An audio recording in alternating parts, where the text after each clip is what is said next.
Morning friends. आज मैं हूँ अयोध्या में, जिसे भगवान श्री राम का जन्म स्थान भी कहा जाता है और जिसे मंदिरों का शहर भी कहा जाता है। अयोध्या हमेशा सुर्खियों में रहा है, चाहे वो प्राचीन काल में हो, चाहे वो महाभारत काल में हो, चाहे वो रामायण काल में हो या चाहे वो कल युग में हो। अयोध्या को पहले साकेत के नाम से भी जाना जाता था। ऐसा माना जाता है कि अयोध्या की स्थापना सूर्यपुत्र मनु के द्वारा की गई थी। तो आओ चलते हैं, अयोध्या को एक्सप्लोर करते हैं, राम जन्मभूमि के दर्शन करते हैं और क्या क्या चीज़ों के दर्शन हम कर सकते हैं वो मैं इसी व्लॉग में आप लोगों को बताऊंगा। तो मैं इस वीडियो में दिखाऊंगा अयोध्या की 6 प्रसिद्ध जगह जो आप जा सकते हो, जहाँ पे आप दर्शन कर सकते हो। वो क्यों प्रसिद्ध है, वहाँ कितने बजे जाना चाहिए और वहाँ कैसे जाना चाहिए। तो अपने पास तो है बाइक, तो मैं तो घूमने वाला हूँ बाइक से। आप लोग कैसे घूम सकते हो उसकी जानकारी मैं आप लोगों को बता दूंगा। हमारा सबसे पहला लोकेशन है हनुमानगढ़ी और हनुमानगढ़ी में मैं आ गया हूँ। ये मंदिर क्यों प्राचीन है, क्यों फेमस है, वो मैं आपको बताने जाऊँगा। 76 सीढ़ियाँ चढ़कर हमें जाना है हनुमानगढ़ी की तरफ।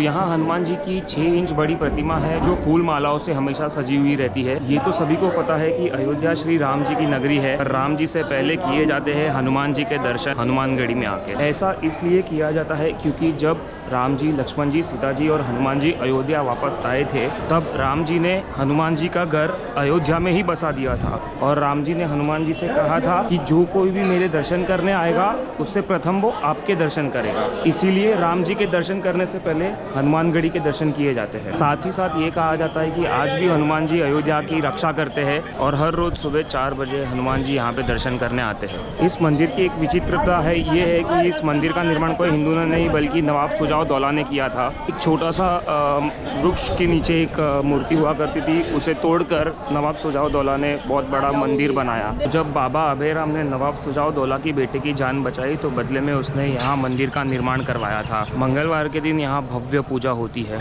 और ये मंदिर में आने के लिए आप ऑटो रिक्शा लेकर 10 रुपीज़ में आ सकते हो। अब हम चलेंगे दूसरे मंदिर की तरफ। हनुमानगढ़ी से दशरथ भवन, कनक महल और राम जन्मभूमि सभी बाजू बाजू में है। मैं ये कहता हूँ कि अगर आपको बहुत ही अच्छे से देखना है तो आप चलकर आइए और ऑटो रिक्शा से मत आइए। इसीलिए मैंने अपनी बाइक भी रख दी है हनुमानगढ़ी पे और मैं आ रहा हूँ चल के। सभी लोकेशंस का डिस्टेंस 200-300 मीटर ही है एक दूसरों से। अब हम आ चुके हैं कनक भवन। कनक भवन, दशरथ महल और राम जन्मभूमि सारी चीज़ें आजू बाजू है। ऑटो रिक्शा का इस्तेमाल कर सकते हैं, पर मैं तो ये सजेस्ट करूँगा कि आप लोग वॉकिंग आए ताकि आप अयोध्या की संस्कृति से अवगत हो पाए। ये वह भवन है जो माता कैकेयी ने माता सीता को मुँह दिखाई के रस्म में दिया था। माता सीता और श्री राम वनवास जाने से पहले यहीं रहते थे। ऐसा कहते हैं कि ये महल पूरा सोने से बना हुआ था और आज भी यह महल पीले रंग का है। रामायण के अनुसार ऐसा कहा जाता है कि कनक भवन माता कैकेयी ने सीता मैया को मुंह दिखाई की रस्म में दिया था। सीता मैया और राम जी वनवास जाने से पहले इसी भवन में रहते थे। ये भवन पूरा सोने से बनाया गया। सन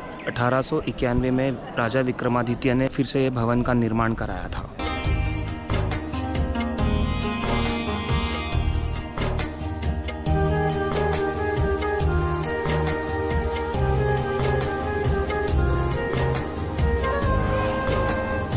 और इसी के साथ हम थर्ड टेम्पल में आ चुके हैं, दशरथ भवन। चलते हैं अंदर और समझते हैं यहाँ की कहानी। यह भवन त्रेता युग में भगवान श्री राम के पिता दशरथ जी का महल हुआ करता था। यहाँ पे उनकी सभा लगती थी और सारे मंत्रियों के साथ बैठ के वो हर चीज़ का फैसला यहीं बैठ के लिया करते थे। साथ ही साथ ये वह जगह है जहाँ श्री राम को वनवास जाने का आदेश सुनाया गया था।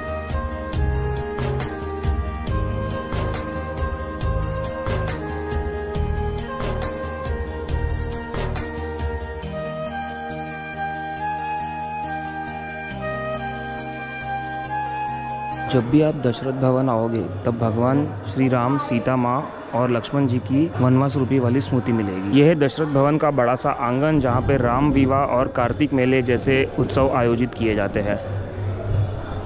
दशरथ जी के द्वारा श्रवण कुमार की हत्या हो गई थी सरयू नदी पे पानी पीते वक्त। माता पिता ने कहा था कि जैसे तूने हमारे पुत्रों को हमसे अलग किया है वैसे ही तू तेरे पुत्रों से अलग रहेगा। जब राम जी वनवास में गए तब यही वो जगह थी जहाँ पे दशरथ जी ने अंतिम सांस ली थी। हर किसी को अपने कर्मों का फल भोगना पड़ता है और राम जी के पिता दशरथ जी कर्मों से बच नहीं पाए तो मनुष्य क्या बात है। जब मंदिर बनाने के लिए फंडिंग का जो कैंपेन चल रहा था वहाँ पे मैंने थोड़ी अच्छी खासी फंडिंग की थी, तो इसीलिए मैं कोई भी टेम्पल में किसी भी प्रकार का दान नहीं करने वाला हूँ। आप लोगों ने राम मंदिर के लिए कोई फंडिंग नहीं की है तो प्लीज़ जल्द से जल्द कर दीजिए। भव्य राम मंदिर का निर्माण होने जा रहा है। तो गाइस हम आ चुके हैं राम जन्मभूमि। यहाँ पे मोबाइल फ़ोन वोन कैमरा कुछ अलाउड नहीं है, तो यहाँ पे लॉकर में हम रख कर सब जाएंगे और आने के बाद मैं आपको यहाँ की कहानी समझाऊंगा। बहुत ज़्यादा खुश हूँ क्योंकि आज मेरे हो चुके हैं राम जी के दर्शन। जैसे ही मैं अंदर घुसा वैसे राइट साइड पे भव्य राम मंदिर का निर्माण हो रहा है। Thank you so much to L&T जो भव्य राम मंदिर को बनाने में मदद कर रहा है। जब राम मंदिर बन रहा था तब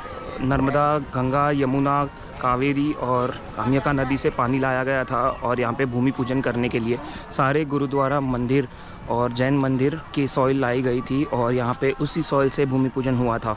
even Chardham temple in Canada उसने अपनी मिट्टी भेजी थी और पाकिस्तान के भी कुछ ज़्यादा शारदा पीठ्स ने अपनी मिट्टी भेजी थी और यहाँ पे राम मंदिर का निर्माण करने के लिए, भूमि पूजन के लिए उन्होंने मिट्टी भेजी थी। अगस्त 2020 में मोदी जी और योगी जी ने यहाँ पे भूमि पूजन की स्थापना की थी। अंदर घुसते ही लवकुश मंदिर, रंग महल और सीता माता का एक मंदिर था, वहाँ दर्शन किए और फिर मेन जन्मभूमि तक गए। 1/3 जो जमीन है वो हिंदूज को जाएगी, 1/3 मुस्लिम्स एंड 1/3 जो है वो साधु संतों को जाएगी। और यहाँ पे 1/3 प्लेस में जो कि 2.77 एकर्स की जमीन है वहाँ पे राम मंदिर का निर्माण किया जाएगा। तो ये था अपना 4th लोकेशन और the main location. 5th location है तुलसी उद्यान, जो कि शाम को आओगे तो ज़्यादा अच्छा है, बट मैं शाम को अयोध्या से जा रहा हूँ इसलिए मैं आ गया हूँ यहाँ पे। तुलसी उद्यान जो है वो 2.5 से 3 किलोमीटर दूर है। आपका होटल कहीं पे भी है। अगर आप दशरथ महल चले जाते हो तो कनक महल, हनुमानगढ़ी और राम मंदिर एकदम बाजू में है, वॉकिंग है, कोई भी चलने की ज़रूरत नहीं। अगर आपको तुलसी गार्डन और राम की पौड़ी आना है तो आपको 2 किलोमीटर लगेंगे। मेरा सजेशन ये रहेगा कि सबसे पहले जो दिन है वो स्टार्ट करो हनुमानगढ़ी से और फिर 4 से 5 मंदिर वहाँ पे वॉकिंग करो और फिर यहाँ पे तुलसीदास गार्डन और राम की पौड़ी के दर्शन करने हैं। ये है तुलसीदास गार्डन। यहाँ पे दोपहर को आने का कोई भी अर्थ नहीं था, बट ये एक बहुत महत्व की जगह है इसीलिए मैं यहाँ पे आया था।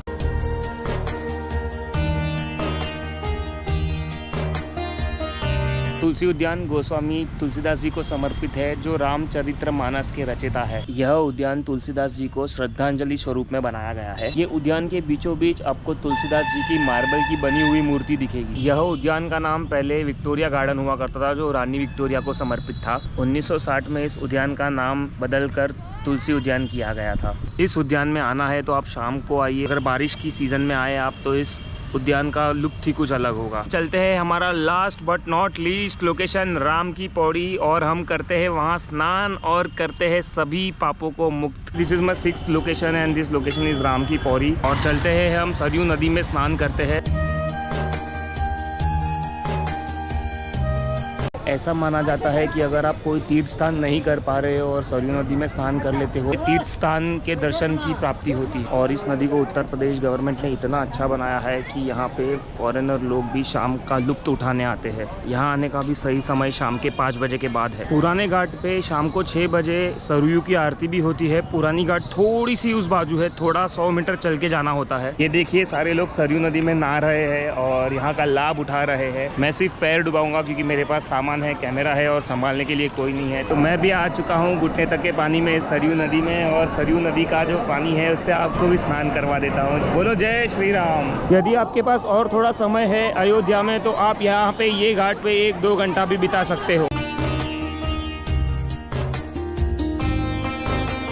तो राम की पौड़ी जो कि 6th लोकेशन था, वहाँ पे दर्शन कर लिए है, वहाँ पे थोड़ा सा स्नान कर लिया है। अब चलते हैं और 2 से 3 मंदिर है यहाँ पे, उसको कवर करते हैं। ज़्यादा से ज़्यादा प्लेसेस को एक्सप्लोर करूँगा और ज़्यादा से ज़्यादा टेम्पल्स के दर्शन करने वाला हूँ मैं। अगर जल्दी सुबह 6 बजे निकलते हो तो ज़्यादा से ज़्यादा मंदिर के दर्शन कर पाओगे, क्योंकि आपको कम से कम समय लगेगा। राम जन्मभूमि में मुझे सिर्फ 1 घंटा लगा। वही चीज़ अगर आप जाते हो 12 बजे तो आपको लग सकते हैं 2 से 3 घंटे। तो जल्द से जल्द सुबह में निकलने की कोशिश करिएगा। तो आ गया हूँ नागेश्वर नाथ जी मंदिर में, जो नए घाट पे ही है, और ये है वो मंदिर की एंट्री।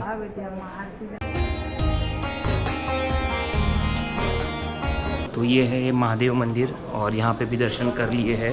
जो नई घाट पे ही है। अगर आप लोग मेरे ब्लॉग के हिसाब से चलोगे तो कम से कम ऑटो रिक्शा के पैसे लगेंगे आपके। जो सीक्वेंस में मैंने प्लेसेस कवर की है उसी सीक्वेंस में आपको भी प्लेसेस कवर करनी है। तो मैं आ गया हूँ राम कथा पार्क में, और यहाँ पे जो भी सरकार की जो भी फेस्टिवल्स वगैरह होते हैं वो यहाँ पे होता है, ये पार्क में होता है। यहाँ पे कुछ देखने लायक नहीं है, इसलिए this place is not recommended. थोड़ा सा दूर भी है, नया घाट से आधा किलोमीटर दूर है, so this place is not recommended. अगर आपके पास बाइक है तो ये आप आके यहाँ पे देख सकते हो। तो यहाँ पे मंच वगैरह है, यहाँ पे सारे जितने भी बड़े बड़े प्रोग्राम्स होते हैं वो यहीं पे होते हैं। हम चलते हैं पत्थर कटिंग, और जो पत्थर को कट होके राम जी के मंदिर में यूज़ किया जाएगा वो पत्थर को हम देखेंगे, उसको हाथ लगाएंगे। मंदिर जब बनेगा तब बनेगा, पर हम उस मंदिर के पत्थर को एटलीस्ट हाथ लगा लेंगे तो वो हमारे लिए बहुत अच्छी बात होगी। बड़ा मंदिर जो बन रहा है उसके पत्थर जहाँ से कट हो रहे हैं वो हम देखने चलते हैं।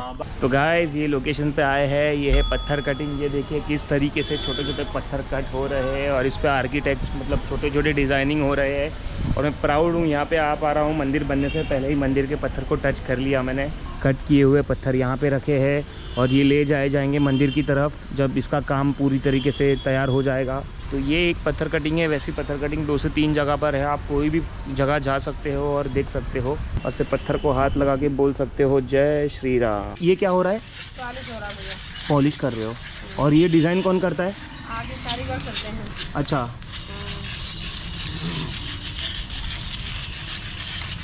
Guys please do donate. और अगर आपने डोनेशन नहीं किया है तो अभी का अभी आप डोनेशन कर दीजिए, और अगर आपने डोनेशन किया है तो बहुत ही अच्छा है, क्योंकि ये अवसर हमें जीवन में एक ही बार मिलने वाला है कि हम अयोध्या के राम मंदिर के निर्माण के लिए डोनेशन करेंगे। Thank you so much guys for watching. आज का व्लॉग जो है वो यहीं पे हम एंड करेंगे। Thank you. जय श्री राम मित्रों।